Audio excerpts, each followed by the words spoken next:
बुढ़िया और उसकी दो बेटियां। Motivational story.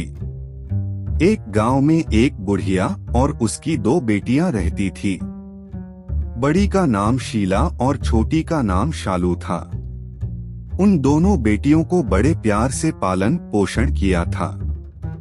जब दोनों बेटियां बड़ी हुई तो उनकी मर्जी से शादी करवा दी। उन दोनों बेटियों और उनकी मां को कहीं कोई तकलीफ नहीं थी। शीला और शालू अपने ससुराल में अच्छे से घुल मिल गई थी। एक दिन दोनों ने एक बिजनेस शुरू किया।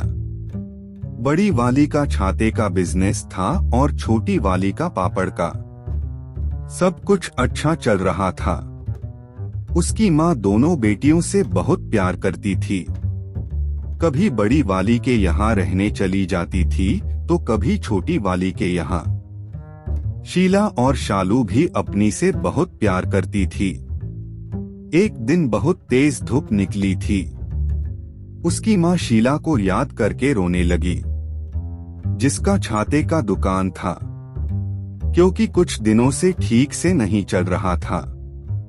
उसकी माँ भगवान से बोलने लगी कि आप बारिश क्यों नहीं कर रहे हो?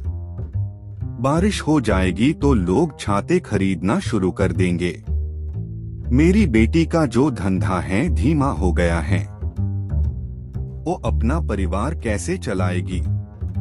इतना बात बुढ़िया ने कहा कि चमत्कार हो गया और बारिश शुरू हो गई। बुढ़िया खुश हो गई और उसके चेहरे पर मुस्कान आ गई।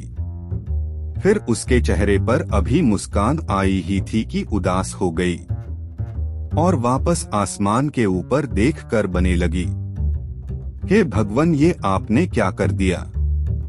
मेरी दूसरी बेटी का तो पापड़ का बिजनेस है। वो सुखाएगी नहीं तो बिकेंगे कैसे? मेरी दूसरी बेटी के बारे में तो सोचो। अब ये बुढ़िया का रोजाना का आदत हो गया था।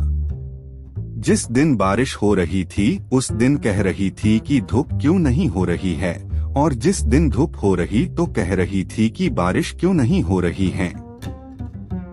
अगल बगल वाले देखते तो बोलते कि ये बुढ़िया पागल हो गई है, दिन भर अपनी बेटियों के रोती रहती है।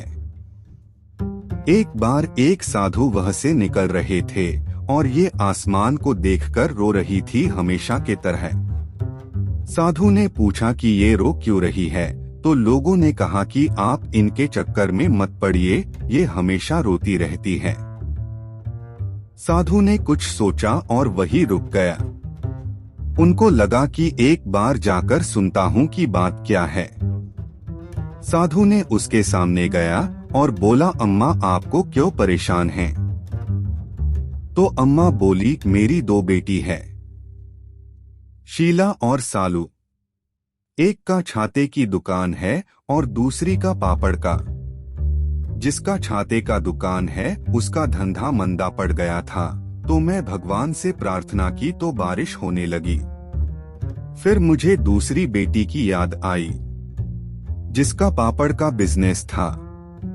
अब वो गीले हो जाएंगे, धूप नहीं निकलेंगे तो सूखेंगे कैसे? साधु ने उसकी बात बहुत ध्यान से सुने और कहा, बहुत आसान तरीका है। जिस दिन बारिश होने लगे उस दिन उस बेटी के बारे में सोचिए जिसका छाते का बिजनेस है, और ये सोचकर खुश रहिए कि उसके पास में पैसा आ रहा है। उस दिन अपनी दूसरी बेटी के बारे में मत सोचिए। जिस दिन धूप निकले उस दिन अपनी उस बेटी के बारे में सोचिए जिसका पापड़ का बिजनेस है। उस दिन उस वाली बेटी के बारे में मत सोचिए जिसका छाते का बिजनेस है।